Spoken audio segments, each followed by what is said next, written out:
পশ্চিমবঙ্গের মালদা জেলার ভারতীয় এক তরুণকে বাংলায় কথা বলার কারণে বাংলাদেশের সন্দেহে বাংলাদেশে পাঠিয়ে দেওয়ার অভিযোগে ব্যাপক চাঞ্চল্য ছড়িয়েছে। মালদার কালিয়াচকের বাসিন্দা ২১ বছর বয়সী আমির শেখ রাজস্থানে নির্মাণ শ্রমিক হিসেবে কাজ করতে গিয়ে ধরা পড়েন।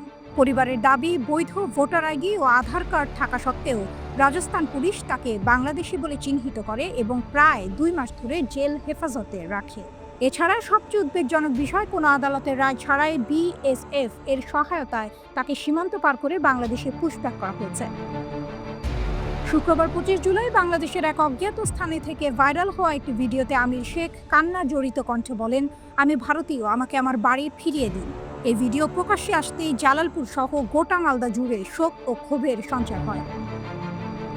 আমিরের পরিবার জানায়, জীবিকার সন্ধানে ৩ মাস আগে রাজস্থানে গিয়েছিলেন তিনি, কিন্তু স্থানীয় পুলিশের হাতে গ্রেপ্তার হওয়ার পর পরিচয়পত্র দেখানো সত্ত্বেও তাকে বিদেশি নাগরিক হিসেবে সন্দেহ করা হয় এবং জোর করে বাংলাদেশে পাঠিয়ে দেওয়া হয়। আমিরের বাবা জেমস শেখ বলেন, "ভিডিও দেখে নিশ্চিত হয়েছি ও আমার ছেলে, ওর সব বৈধ কাগজপত্র আমাদের কাছে রয়েছে।